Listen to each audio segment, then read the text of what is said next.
Are you wondering, do I need to take vitamins?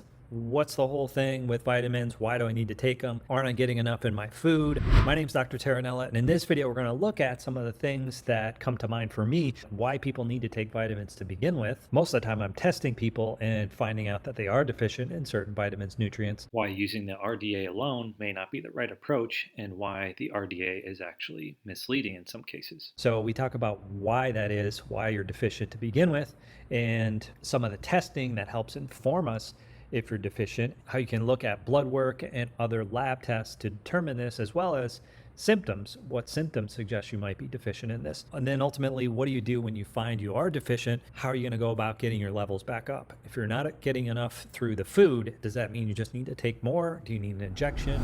So if this is the type of information that you like about health, vitamins, nutrition, click on that like button and don't forget to subscribe to the channel to get more videos like this one. Now for a quick disclaimer, the information in this video is for informational purposes only. It's not intended as a treatment for any health condition or as a substitute for seeing an actual doctor or medical professional. It should be used as an educational guide to deeper your understanding of your own health and treatment success. If medical attention is needed, don't delay in seeking that attention. All right, let's address this question. Do I need to take vitamins? So the title of this video is Why the RDA is Misleading. And I chose this title because I think there's a lot of information on the internet and otherwise about the need to take vitamins, but not all of it's accurate. Some of it's misleading and some of it's actually dangerous. With that being said, the main thing that I hope you get out of this video is the important role vitamins play in our health. More specifically, I hope you'll gain a better understanding of why you might need a vitamin and or mineral supplement, who is a candidate for vitamin supplements, and how do we know when you are or are not a candidate? Where do vitamins, minerals, nutrients, etc. work in the body? And what is the best delivery form for these vitamins, nutrients, minerals? First thing to discuss with the topic of, do I really need to take vitamins is the RDA.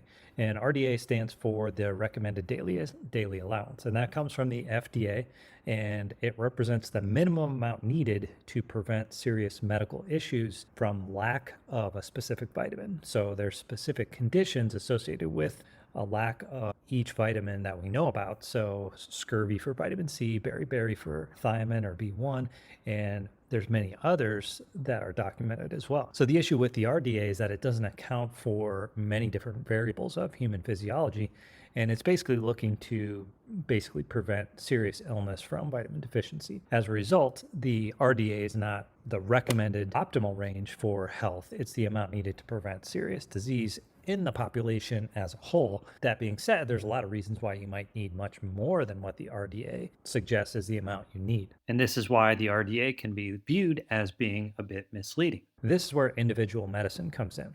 So let me give you some examples. Conditionally essential refers to the body's need for higher amounts of certain vitamins and nutrients during periods of stress on the body or during periods where there's certain physiology happening in the body that's stressing certain systems out. You may need more of a certain nutrient, vitamin, etc. Well, one example of this that comes to mind is with vitamin C. So vitamin C, our bodies cannot make vitamin C. We do get it from food, and during periods of infection, for instance, we may need more vitamin C, or our bodies would do better when we have more vitamin C, because vitamin C has been shown to increase immune activity and shorten the duration of sickness. And so during periods of high amounts of immune activity, our bodies are burning through vitamin C at a more rapid rate. And so that condition requires more vitamin C for that period of time. If you're taking the minimum amount needed, you can prevent scurvy, but if you take more than the minimum amount needed, you can get rid of your cold a lot quicker. And, there's many other examples like this. So the RDA is concerned with preventing serious illness from lack of a vitamin or mineral. And that gives us kind of a benchmark to, you really don't want to go below that. But it's not really the upper limit. It is a bit misleading to say that the RDA is what everyone needs, because some people need a lot more, as noted in the case of vitamin C, and there's many other examples of this, as we're going to see as we go on. So I have a question for you about this. Do you know if you're meeting the RDA for your nutrition intake with just food alone? So let's talk about this a little bit more. So the CDC reported in 2009 that only about 30% of people get 3 or more servings of fruits or vegetables per day. Now, we all know that this is where most of our vitamins and nutrients are coming from. Of course, some come from animal protein and different organ meats and things like that, but most of us are getting the majority of our vitamins and nutrients from plant sources. And those plant sources are what the animals eat that supply those nutrients to the flesh and protein and stuff that you're eating as well. So plants are very important. The nutrition in the plants are very important. So if you're only eating 3 or 4 servings of fruits and vegetables,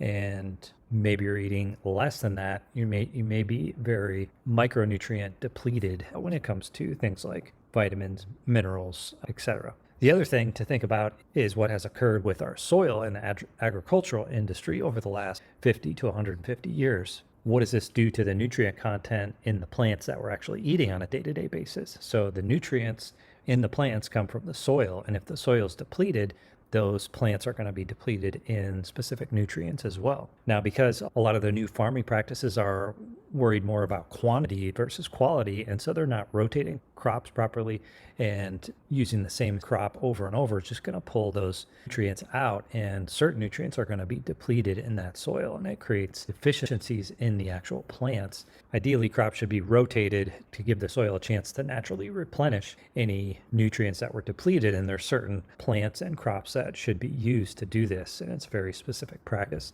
Over the last 100 or so years, this is not a common practice, especially with big agricultural farming going on.